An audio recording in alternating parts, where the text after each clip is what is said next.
স্বাগত।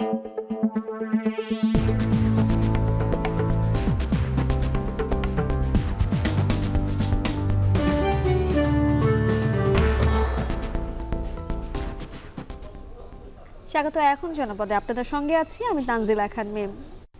ত্রিপুরার আগরতলায় বাংলাদেশের সহকারী হাইকমিশনে হামলার ঘটনায় ভারতীয় হাইকমিশনার প্রণয় ভার্মাকে তলব করেছে পররাষ্ট্র মন্ত্রণালয়। পরে ভারতীয় হাইকমিশনার বলেন, যে কোনো অবস্থাতেই ভারত ও বাংলাদেশের মধ্যে সম্পর্ক বজায় থাকবে। আগরতলায় বাংলাদেশের সহকারী হাইকমিশনার হামলার ইস্যুতে মঙ্গলবার বিকেলে পররাষ্ট্র মন্ত্রণালয় ভারতের হাইকমিশনার প্রণয় ভার্মাকে জরুরি তলব করার পর তিনি হাজির হন।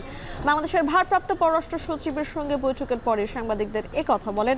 অন্তর্বর্তী সরকারের সঙ্গে কাজ করে যাবে তার দেশ। কোনো বিচ্ছিন্ন ঘটনাকে কেন্দ্র করে ঢাকা নয়াদিল্লির সম্পর্ক আটকে থাকবে না বলেও মন্তব্য করেন প্রণয় Verma. I came as part of our normal regular exchanges, and I keep coming to Foreign Office. This is a very important relationship for us, and this is something that we keep continuing talking about. We have such wide-ranging relationship, multifaceted relationship, and as I've said, you cannot reduce it to one issue or one agenda. As we are working across so many issues, and we really want to build a positive, stable, constructive relationship moving forward. There are so many things we are doing.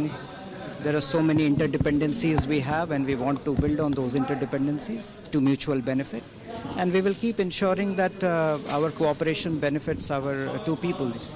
The number of positive developments that have taken place in our relationship in the last few months, whether it is trade, it is power transmission, supply of essential commodities, we have maintained a lot of positive momentum in the relationship. We are willing to engage with the interim government of Bangladesh, and we remain interested in working with the government of Bangladesh to fulfill our shared aspirations for peace, security and development.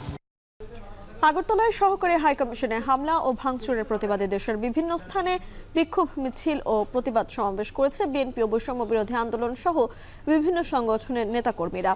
দুপুরে বরিশালে জেলা বিএনপির উদ্যোগে বিক্ষোভ মিছিল বের হয়। মিছিলটি নগরীর গুরুত্বপূর্ণ সড়ক প্রদক্ষিণ করে। নাটোরেও বিক্ষোভ সমাবেশ করেছে বৈষম্য বিরোধী ছাত্র আন্দোলন। এ সময় সহকারী হাইকমিশনে হামলার ঘটনায় তীব্র নিন্দা জানানোর পাশাপাশি বিভিন্ন প্রতিবাদী স্লোগান দেন তারা। একইভাবে যশোর, নোয়াখালী, মৌলভীবাজার, ফেনী ও সুনামগঞ্জ সহ সারা দেশের প্রতিবাদ সমাবেশ ও বিক্ষোভ করেছে বিভিন্ন সংগঠন। এ সময় হামলা ও ভাঙচুরের প্রতিবাদ জানিয়ে বিচারের দাবি জানানো হয়। সোমবার দুপুরে ভারতের আগরতলায় বাংলাদেশের সহকারী হাইকমিশন প্রাঙ্গণে হামলা চালায় হিন্দু সংঘর্ষ সমিতি নামে একটি সংগঠনের সদস্যরা।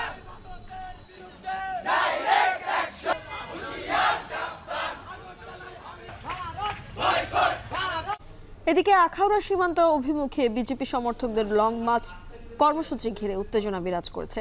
এতে সীমান্তে নিরাপত্তা জোরদার করেছে বর্ডার গার্ড বাংলাদেশ। আখাউড়া স্থলবন্দরেও বাড়তি নিরাপত্তা নেওয়া হয়েছে। স্বাভাবিকের চেয়ে মোতায়েন করা হয়েছে অতিরিক্ত বিজেপি সদস্য। সোমবারের ঘটনার পর আগরতলায় কোনো বাংলাদেশি যাত্রীকে হোটেলে ভাড়া দেওয়া হচ্ছে না। এতে চরম দুর্ভোগে পড়েছেন যাত্রীরা। এতে বাধ্য হয়ে প্রয়োজনীয় কাজ না করেই দেশে ফিরে আসছেন অনেকে। বিক্ষোভের কারণে মঙ্গলবার দুপুর পর্যন্ত আগরতলা স্থলবন্দর থেকে পণ্য খালাস করতে পারেনি আমদানিকারক। বন্দরের ইমিগ্রেশনেও নানা হয়রানির অভিযোগ করেছেন ভারত ফেরত যাত্রীরা।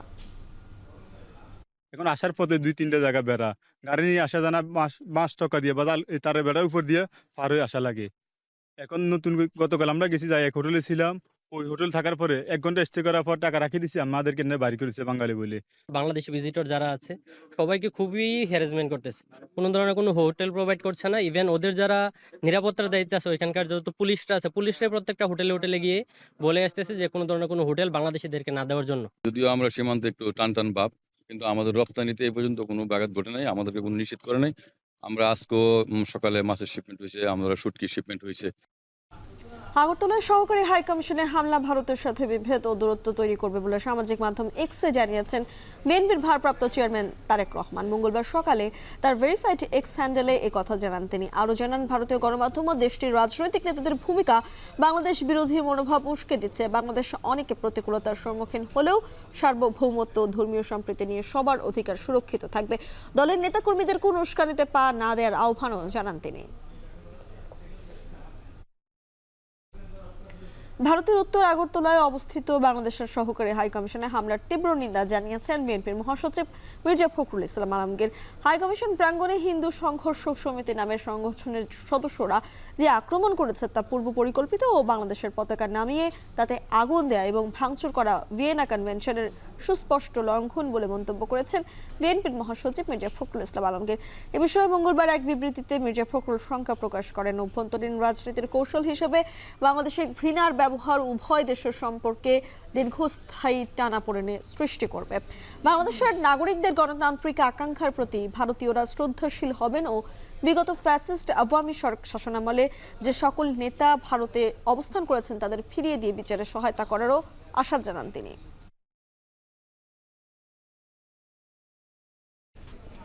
আড়াই মাসের অন্তঃসত্ত্বা তরুণী বিয়ের জন্য চাপ দেয়ায় খুন করা হয়। হত্যাকাণ্ডের দুদিন পর গতকাল সকালে অভিযান চালিয়ে অভিযুক্ত ঘাতক তৌহিদ শেখ তন্ময়কে গ্রেফতার করে গোয়েন্দা পুলিশ। দুপুরে মুন্সিগঞ্জে নিজ কার্যালয়ে সংবাদ সম্মেলন করে বিষয়টি নিশ্চিত করেন পুলিশ সুপার শামসুল আলম সরকার। সংবাদ সম্মেলনে জানানো হয়, গত শনিবার সকালে মুন্সিগঞ্জের শ্রীনগরের দোগাছি এলাকা থেকে গুলিবিদ্ধ অবস্থায় এক তরুণীর লাশ উদ্ধার করা হয়। পরে রাতেই শ্রীনগর থানায় হত্যা মামলা করে নিহতের পরিবার। এরপর থেকে অভিযুক্তকে গ্রেফতারে অভিযানের নামে গোয়েন্দা পুলিশ। এক পর্যায়ে তথ্য প্রযুক্তির সহায়তায় গতকাল সকালে মনপুরা দ্বীপে পালানোর সময় ভোলার ইলিশা লঞ্চঘাট থেকে তাকে গ্রেফতার করা হয়। পরে তাকে নিয়ে অভিযান চালিয়ে হত্যাকাণ্ডে ব্যবহৃত অস্ত্র উদ্ধার করা হয়। উদ্ধার হওয়া পিস্তলটি রাজধানীর ওয়ারি থানা থেকে লুট হওয়া বলে নিশ্চিত করে পুলিশ। হত্যাকাণ্ডের শিকার তরুণী রাজধানীর ওয়ারি এলাকায় পরিবারের সঙ্গে থাকতো। গ্রামের বাড়ি ময়মনসিংহ সদরে। সে হত্যাকাণ্ডে যে অস্ত্র ব্যবহার করেছিল ওই অস্ত্রটি আমরা কেরানীগঞ্জ থানাধীন এলাকা থেকে অস্ত্রটা উদ্ধার করি। সে আমাদের কাছে ঘটনা সম্বন্ধে বিস্তারিত জবানবন্দি দিয়েছে এবং সে ঘটনা ঘটিয়েছে এটা স্বীকার করেছে। এক মাস পেছালো সম্মিলিত সনাতনী জাগরণ জোটের মুখপাত্র চিন্ময় কৃষ্ণ দাসের জামিন শুনানি। পরবর্তী শুনানি আগামী 2 জানুয়ারি। মঙ্গলবার চিন্ময় কৃষ্ণের শুনানির জন্য আসামি পক্ষের কোনো আইনজীবী উপস্থিত না থাকায় এই সিদ্ধান্ত দেয় আদালত। মহানগর দায়রা জজ সাইফুল ইসলামের আদালতে সকাল 10:30টায় চিন্ময় কৃষ্ণ দাসের জামিন শুনানির সময় নির্ধারিত ছিল। নির্ধারিত সময়ে রাষ্ট্রপক্ষের আইনজীবীরা উপস্থিত হন, কিন্তু চিন্ময়ের পক্ষে কোনো আইনজীবী শুনানির জন্য উপস্থিত না থাকায় আদালত পরবর্তী শুনানি জন্য 2 জানুয়ারি দিন ধার্য করেন। পরে আইনজীবীরা আলিফ হত্যাকাণ্ড ও আদালত প্রাঙ্গণে হামলা ভাঙচুরের ঘটনায় দায়ের করা মামলায় চিন্ময়কে আসামি করার দাবি জানান। এ সময় চিন্ময়কে গ্রেপ্তার ও পরবর্তী সহিংসতায় নিহত আইনজীবী আলিফের বিচার দাবিতে স্লোগান দেন আইনজীবীর। উত্তপ্ত হয়ে ওঠে আদালত চত্বর। এর আগে গেল 25 নভেম্বর ঢাকা থেকে চট্টগ্রাম ফেরার পথে শাহজালাল আন্তর্জাতিক বিমানবন্দরে গ্রেপ্তার হন চিন্ময় কৃষ্ণ।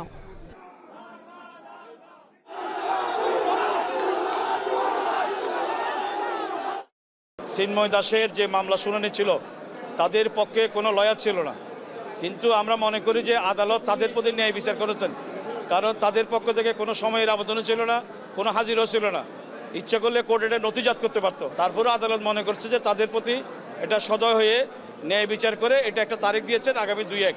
হাসনাত আব্দুল্লাহ ও সার্জিস আলমের গাড়ি বহরে ট্রাক চাপা দেওয়ার ঘটনায় করা মামলায় ট্রাক চালক ও সহকারীকে 2 দিনের রিমান্ডে পাঠিয়েছেন আদালত। দুপুরে জুডিশিয়াল ম্যাজিস্ট্রেট মাহমুদুল হকের আদালত এই আদেশ দেন। এর আগে আসামিদের জিজ্ঞাসাবাদের জন্য 5 দিনের রিমান্ড আবেদন করে পুলিশ। শুনানি শেষে আদালত 2 দিনের রিমান্ড মঞ্জুর করে।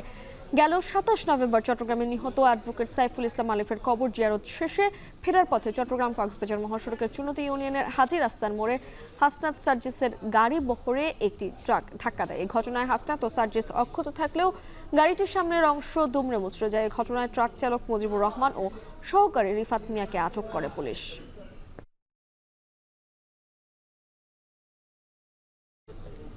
দেশপ্রেমকে গুরুত্ব দিয়ে সাহসিকতার সাথে সেনা সদস্যদের সকল পরিস্থিতি মোকাবেলা করার নির্দেশ জানিয়েছেন সেনাপ্রধান জেনারেল ওয়াকারুজ্জামান। চট্টগ্রামের ভাটিয়ারীতে বাংলাদেশ মিলিটারি একাডেমিতে শীতকালীন রাষ্ট্রপতি কুচকাওয়াজে এই আহ্বান জানান তিনি। এ সময় স্বাধীনতা ও সার্বভৌমত্ব রক্ষার পবিত্র দায়িত্ব পালনে সেনাবাহিনীকে একটি প্রশিক্ষিত, সুশৃঙ্খল এবং আধুনিক সমরাস্ত্রে সজ্জিত বাহিনী হিসেবে গড়ে তোলার প্রত্যয় ব্যক্ত করেন সেনাপ্রধান। বিস্তারিত জানাবেন ফয়সাল করিম।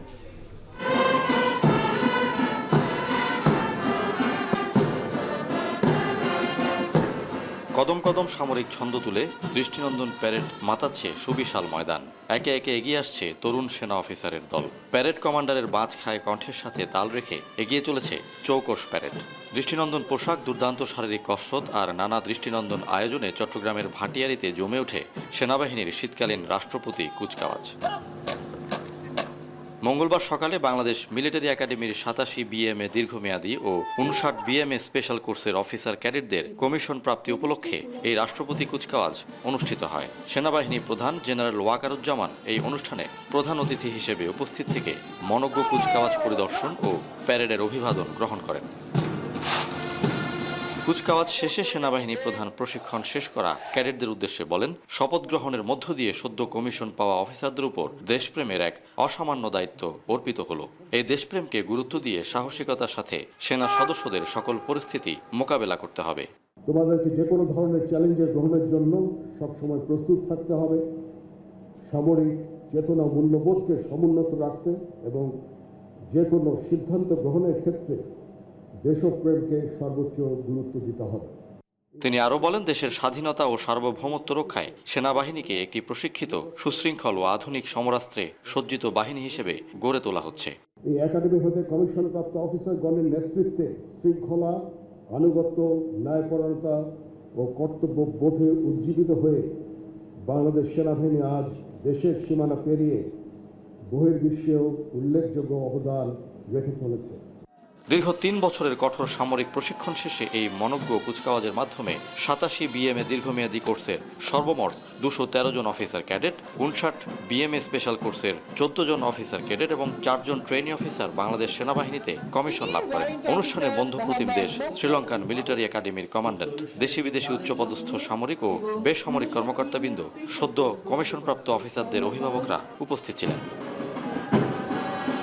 ফয়সাল করিম, এখন চট্টগ্রাম। পায়ে পড়ে ঝগড়া করলে বাংলাদেশের মানুষ কোনো দিন ভারতমুখী হবে না বলে মন্তব্য করেছেন নৌ পরিবহন ও শ্রম ও কর্মসংস্থান উপদেষ্টা এম সাখাওয়াত হোসেন। মঙ্গলবার দুপুরে চাঁদপুরে নির্মাণাধীন আধুনিক নৌবন্দরের কাজের অগ্রগতি পরিদর্শন শেষে সাংবাদিকদের কথা বলেন তিনি। নৌ পরিবহন উপদেষ্টা বলেন, প্রতিবেশীদের সাথে শান্তিতে থাকতে চায় বাংলাদেশ, তবে ভারত নানাভাবে হেনস্থা করার চেষ্টা করলে দেশের 18 কোটি মানুষ তা মনে রাখবে। এর আগে নৌপথে ঢাকা থেকে চাঁদপুরে পৌঁছান উপদেষ্টা। এ সময় বন্দরের কাজের অগ্রগতির বিষয়ে খোঁজ খবর নেওয়ার পাশাপাশি কাজ দ্রুত শেষ করার তাগিদ দেন সাখাওয়াত হোসেন।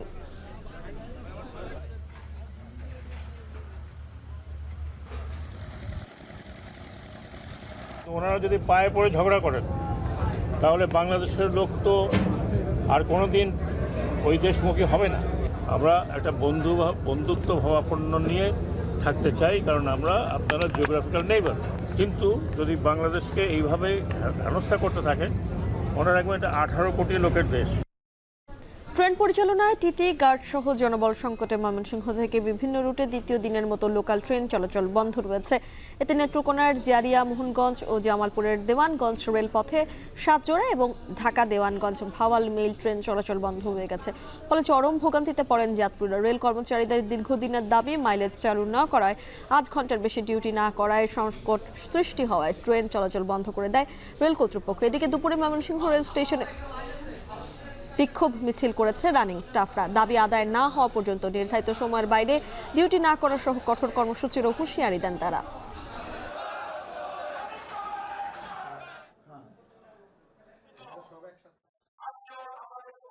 ঘন্টার উপরে চাকরি করবে না, এই ধরনের দাবিতে তারা মাইলেজের দাবি করে, যার জন্যই লোকোমোটিভ সংকটের কারণে এই ট্রেনগুলো আপাতত বন্ধ আছে।